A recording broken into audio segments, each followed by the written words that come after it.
ইরানের সঙ্গে যে যুদ্ধ হচ্ছে তার কোনো খবর টেলিভিশন, সোশ্যাল মিডিয়া বা সংবাদ মাধ্যমে প্রকাশ করা যাবে না। নির্দেশিকা জারি করলেন মার্কিন প্রেসিডেন্ট ডোনাল্ড ট্রাম্প। নতুন নির্দেশিকায় বলা হয়েছে, যারা যুদ্ধ নিয়ে খবর করবে তাদের লাইসেন্স বাতিল করা হবে। চাপে রয়েছেন নেতানিয়াহু। তিনিও লেবাননের কাছে যুদ্ধ বন্ধের আর্জি জানিয়ে প্রতিনিধি পাঠিয়েছেন। যুদ্ধের খবর করলে আমেরিকার টেলিভিশন ও সংবাদপত্রগুলোর লাইসেন্স বাতিল করা হবে। ইরান যুদ্ধের কোনো খবর করা যাবে না, নির্দেশিকা জারি করলো আমেরিকা। নির্দেশিকায় বলা হয়েছে ইরানের খবর করা যাবে না, এমনকি ইসরায়েল ও আমেরিকার খবরও করা যাবে না। মধ্যপ্রাচ্যের অন্য দেশের খবর করা যাবে, তবে তার যুদ্ধ সংক্রান্ত নয়। মার্কিন প্রেসিডেন্টের এই নির্দেশিকা ঘিরে ইতিমধ্যেই তুমুল সমালোচনা শুরু হয়েছে আমেরিকা জুড়ে।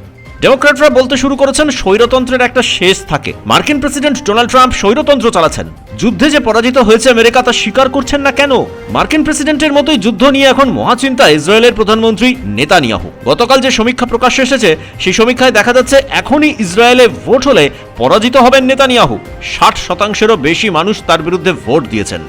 ইসরায়েলের প্রধানমন্ত্রী এ নিয়ে চিন্তায় রয়েছেন। তেল আভিভে প্রথম শ্রেণীর সংবাদ মাধ্যমগুলো জানাচ্ছে ইসরায়েলের প্রধানমন্ত্রী 99টা ঝামেলায় জড়িয়ে রয়েছেন। তার মধ্যে সবচেয়ে বড় ঝামেলা হলো ইরান যুদ্ধ।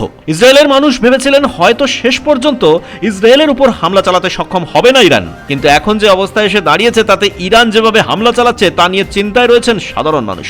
বাড়িঘর ছাড়তে হচ্ছে, বাংকারই তাদের জীবন। বহু জায়গায় বন্ধ ব্যাংক, ফলে আর্থিক সংকট শুরু হয়েছে। নেতানিয়াহু এখন চাইছেন যেভাবেই হোক যুদ্ধ বন্ধ করতে। ইতিমধ্যেই লেবাননের কাছে তারা প্রস্তাব পাঠিয়েছে, দূত মারফত তারা প্রস্তাব দিয়েছে, আর যুদ্ধ চায় না, এখন তারা আলোচনা চায়। ব্যুরো রিপোর্ট, পূবের কলম ডিজিটাল।